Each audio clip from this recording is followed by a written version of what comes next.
तो बड़ी खबर आ रही है पुतिन ट्रंप की बैठक को लेकर, जहां पर भारत की एंट्री हुई है। इस बैठक में जेलेंस्की ने भारत से अपील की है, यूक्रेन के राष्ट्रपति जेलेंस्की ने भारत से अपील की है कि वो इस युद्ध को रोकने में अपनी अहम भूमिका निभाए।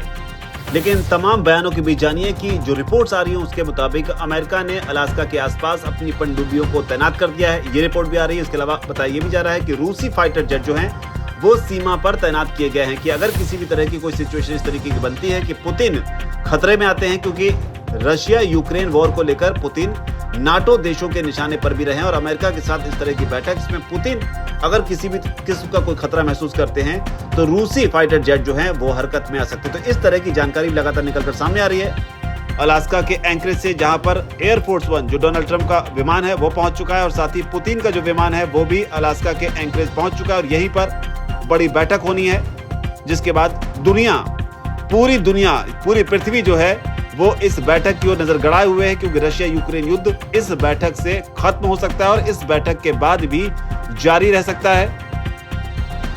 लेकिन इस बैठक से पहले डोनाल्ड ट्रंप की बड़ी प्रतिक्रिया सामने आई है, बड़ा बयान सामने आया है। रूस ने भी इस पर अपनी प्रतिक्रिया दी है।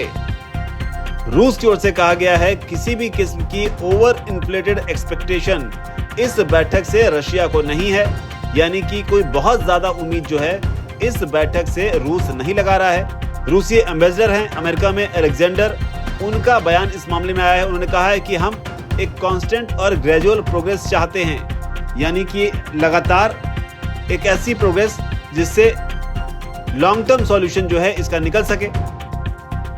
इसके अलावा डोनाल्ड ट्रंप का भी बयान आया है। उन्होंने कहा है कि मैं सीजफायर देखना चाहता हूं, तेजी से होता हुआ सीजफायर। मुझे नहीं पता कि ये आज होने वाला है, लेकिन इतना जरूर है कि अगर ये आज नहीं हुआ तो इससे मुझे खुशी नहीं होगी। तो ये बड़ी बात, कहीं ना कहीं आप इसे धमकी के तौर पर भी देख सकते हैं कि डोनाल्ड ट्रंप को अगर खुशी नहीं होगी, अमेरिका के राष्ट्रपति अगर खुश नहीं होंगे तो आखिर वो क्या करेंगे। साथ ही उन्होंने ये भी कहा कि हर कोई कह रहा है कि आज नहीं हो सकता है, लेकिन मैं सिर्फ इतना कहना चाहता हूं कि मैं मौतों को रुकते हुए देखना चाहता हूं। तो ये डोनाल्ड ट्रंप का बड़ा बयान। साथ ही उन्होंने ये भी कहा है कि कुछ भी निश्चित नहीं है, लेकिन अब आगे देखना होगा क्या कुछ होता है, कि सीजफायर होता है या नहीं होता है।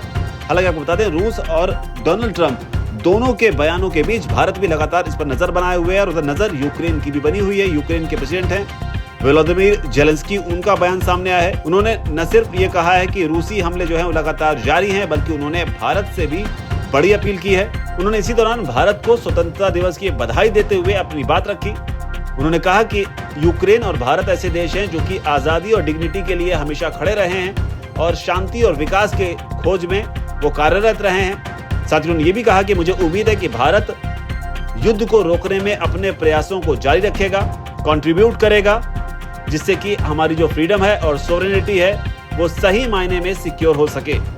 साथ ही उन्होंने ये भी कहा कि मुझे इस बात का कॉन्फिडेंस है कि जो mutual beneficial Ukraine India cooperation है वो आगे देखने को मिलेगा। साइंस, तकनीक, ट्रेड और कल्चर के साथ जो है पीस और प्रॉस्पेरिटी के साथ जो है दोनों देश जो हैं आगे विकसित होंगे। तो ये बड़ा बयान जो है ये यूक्रेन की ओर से दिया गया है। उधर तस्वीरें लगातार निकलकर सामने आ रही हैं पुतिन और ट्रंप के बैठक को लेकर।